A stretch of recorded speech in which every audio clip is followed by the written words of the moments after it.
ഇന്നലെ ഞാൻ വിളിച്ചപ്പോൾ എനിക്ക് വേണ്ടൊരു നിർദ്ദേശം അവിടുന്ന് കിട്ടിയില്ല. അപ്പോൾ അവർക്ക് ഒരു അണ്ടർ സെക്രട്ടറി KS മനോജ് എന്ന് പറഞ്ഞ ആൾക്കെതിരെയാണ് എനിക്ക് പ്രധാനമായൊരു പരാതി ഉള്ളത്. അതിൻ്റെ വൈരാഗ്യത്തിനാണ് അവർ ഫയൽ തടയുന്നത്. നമസ്കാരം. സെക്രട്ടേറിയറ്റിന് മുമ്പിലാണ് ഞാനിപ്പോൾ ഉള്ളത്. എന്നോടൊപ്പം ഉള്ളത് പ്രേമ എന്ന് പറയുന്ന ഒരു ചേച്ചിയാണ്. ആദ്യം സെക്രട്ടേറിയറ്റ് ജീവനക്കാരിയായിരുന്നു. ഇപ്പോൾ മലപ്പുറത്തേക്ക് ഇങ്ങനെ ലോ ഡിപ്പാർട്ട്മെൻറ്റിൽ നിന്ന് മലപ്പുറത്തേക്ക് ഞാൻ ട്രിബ്യൂണൽ ഓർഡർ പ്രകാരമാണ് എക്കണോമിക്സ് ആൻഡ് സ്റ്റാറ്റിസ്റ്റിക്സ് വകുപ്പിലേക്ക് പോയത്. ജീവനക്കാരുമായിട്ട് ബന്ധപ്പെട്ട ഒരു പരാതി തുടർന്നാണ് ചേച്ചി. പരാതി എന്താണെന്ന് വെച്ചാൽ എനിക്ക് എൻ്റെ അനധികൃതമായ ട്രാൻസ്ഫർ സംബന്ധിച്ചുള്ള പരാതിയാണ്. ഇത് ഞാൻ കഴിഞ്ഞ മെയ് മാസവും ജൂൺ മാസവും ഒക്കെ ആയിട്ട് സെക്രട്ടേറിയറ്റിൽ മുഖ്യമന്ത്രി, അതേമാതിരി റവന്യൂ മിനിസ്റ്റർ, PWD മിനിസ്റ്റർ, പിന്നെ രത്തൻ കേൽക്കർ സാറ്, ഇത്രയും ആളുകൾക്ക് ഞാൻ പരാതി നീക്കിയിരുന്നു. അത് GAD ഇൻസ്പെക്ഷൻ B എന്ന സെക്ഷനിൽ വെച്ച് ആ ഫയൽ അവിടെ തടഞ്ഞു. ഇന്നലെ ഞാൻ വിളിച്ചപ്പോൾ എനിക്ക് വേണ്ടൊരു നിർദ്ദേശം അവിടുന്ന് കിട്ടിയില്ല. അപ്പോൾ അവർക്ക് ഒരു അണ്ടർ സെക്രട്ടറി KS മനോജ് എന്ന് പറഞ്ഞ ആൾക്കെതിരെയാണ് എനിക്ക് പ്രധാനമായൊരു പരാതി ഉള്ളത്. അതിൻ്റെ വൈരാഗ്യത്തിനാണ് അവർ ഫയൽ തടയുന്നത്.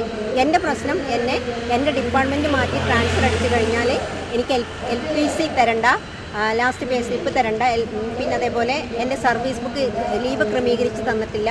ഈ രണ്ട് കാര്യങ്ങൾ വെച്ചുകൊണ്ടാണ് എന്നെ ഡിപ്പാർട്ട്മെൻറ്റ് മാറ്റി ട്രാൻസ്ഫർ അടിച്ചത്. ഈ ഡിപ്പാർട്ട്മെൻറ്റിൽ എക്കണോമിക്സ് ആൻഡ് സ്റ്റാറ്റിസ്റ്റിക്സ് വകുപ്പിൻ്റെ ഒരു പോസ്റ്റ് ഉണ്ട്. പക്ഷേ ഇതുവരെ ചെയ്തിട്ടില്ല, പരിചിതമല്ലാത്ത ഒരു മേഖലയിലേക്ക് മാറ്റും. അല്ല, നമുക്ക് പരിചയപ്പെടണം എന്നാണ്. സർക്കാർ ഉദ്യോഗസ്ഥർക്ക് എന്തും പഠിച്ചെടുക്കണം എന്നാണ്. അത് ഞാൻ തയ്യാറുമാണ്. പക്ഷേ ഞാൻ കുറച്ച് PH ആണ്, എന്നെ ബുദ്ധിമുട്ടിക്കാം, ഞാൻ ഒരു ശിക്ഷണ നടപടി എന്നുള്ള രീതിയിലാണ് എൻ്റെ വീട്ടിൽ നിന്നും രണ്ട് ബസ് കയറി ഉള്ള സ്ഥലത്തേക്ക് മലപ്പുറം സിവിൽ സ്റ്റേഷനിലാണ് ഞാൻ ഒരു ഇടക്കാല ഉത്തരവിലാണ് Eranad taluk statistics office mini civil station Manjeri അവിടെ ഞാൻ വർക്ക് ചെയ്തുകൊണ്ടിരുന്നത്. അവിടെ ഞാനൊരു വിവരാവകാശം പ്രയോഗിച്ചു.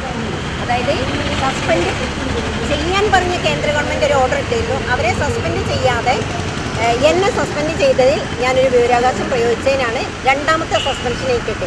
രണ്ടിലും ഞാൻ കോടതിയിൽ പോകുന്നതിൻ്റെ ട്രിബ്യൂണലിൽ പോയതിൻ്റെ വൈരാഗ്യം വെച്ചിട്ടാണ് ഇവർ ചെയ്യുന്നത്. അതിനെതിരെയാണ് ഒരു ഹിയറിംഗ് വേളയിൽ സെക്രട്ടേറിയറ്റ് വെച്ച് എനിക്ക് മാനസിക പീഡനമാണ് അനെക്സ് 1 വെച്ച് അനുഭവിക്കേണ്ടി വന്നത്.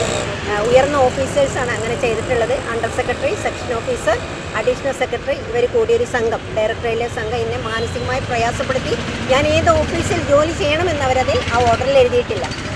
അതാണ് എൻ്റെ പരാതി. സർക്കാർ ഉത്തരവിൽ ഏത് ഓഫീസിൽ ഞാൻ ജോലി ചെയ്യും, എന്നിട്ട് അതിന് വിപരീതമായി എന്നെ ആരോഗ്യവകുപ്പിലേക്ക് സ്ഥലം മാറ്റി. ഞാനിപ്പോൾ ഈ സർക്കാർ വന്നതിന് ശേഷം 2/5/2026 ആരോഗ്യവകുപ്പിൽ ജോയിൻ ചെയ്തു. ലീവ് എഴുതി കൊടുത്തു, ട്രാൻസ്ഫർ ഉടൻ കൊടുത്തു. ഞാൻ ആദ്യം വർക്ക് ചെയ്ത ഓഫീസിൽ പോകണം, പക്ഷേ അത് നീക്കാൻ അവർ ഉടനെ തയ്യാറായില്ല. ഇപ്പം ഞാൻ പരാതിപ്പെട്ടപ്പോൾ നീക്കിയിട്ടുണ്ട്. എത്ര ദിവസമായി ഇവിടെ ഇരിക്കുന്നത്? ഇന്ന് രാവിലെ വന്നതേ ഉള്ളൂ. കഴിഞ്ഞ സർക്കാരിൻ്റെ കാലത്ത് 6 ദിവസം ഞാൻ ഇരുന്നിരുന്നു. ഇപ്പോൾ എനിക്ക് 2023 ഉപജീവനമൊക്കെ തന്നിട്ടില്ല. നോൺ എംപ്ലോയ്മെൻറ്റ് സർട്ടിഫിക്കറ്റ് ഹാജരാക്കിയിട്ടും എന്നെ പട്ടിണി കിട്ടും. ഞാൻ ലിവിങ് അലോൺ, അങ്ങനെ ഒറ്റയ്ക്ക് അധ്വാനിച്ച് കഴിയുന്ന ഒരു ലേഡിയാണ്. 2 കുട്ടികളും ഹസ്ബൻഡിൻ്റെ അടുത്തുള്ള. അപ്പോൾ ഒരുപാട് കഷ്ടപ്പെട്ട് നേടിയെടുത്തൊരു ജോലിയാണ്, നല്ലൊരു ജോലിയാണ്. ഏതായാലും വലിയ രീതിയിലുള്ള വിമർശനങ്ങൾ ഉന്നയിക്കുന്നു. അവരുടെ നിലവിലത്തെ ആവശ്യം എന്ന് പറയുന്നത് എക്കണോമിക്സ് ആൻഡ് സ്റ്റാറ്റിസ്റ്റിക്സ് വകുപ്പ് അടച്ചുപൂട്ടുക. അതോടൊപ്പം തന്നെ 2026 ഈ ഒരു ഫയൽ എവിടെ പോയി, അല്ലെങ്കിൽ ഇവരുടെ ട്രാൻസ്ഫറുമായി ബന്ധപ്പെട്ട ഫയലുകൾ, ഇവർ ആവശ്യപ്പെടുന്ന കാര്യങ്ങൾ എവിടെ പോയി, ഇത്തരം കാര്യങ്ങളെക്കുറിച്ചാണ് ഇവർ അന്വേഷിക്കുന്നത്. ഏതായാലും ഈ കഴിഞ്ഞ കുറച്ച് നാളുകളായി മനഃപൂർവ്വമായി ഇവർ ചെയ്ത അല്ലെങ്കിൽ ഏതെങ്കിലും കുറ്റങ്ങളല്ലാതെ ഇവരെ സസ്പെൻഡ് ചെയ്യുന്ന ഒരു നടപടി, അതോടൊപ്പം തന്നെ ട്രാൻസ്ഫർ ആക്കുക അനധികൃതമായി, ഈ ഒരു നടപടിക്കെതിരെയാണ് ഒറ്റയാൾ സമരം ആരംഭിച്ചിരിക്കുന്നത്. ക്യാമറമാൻ അരുൺ സാഗറിനോടൊപ്പം ബിൽവൻസൻ, വിസ്മയ ന്യൂസ്.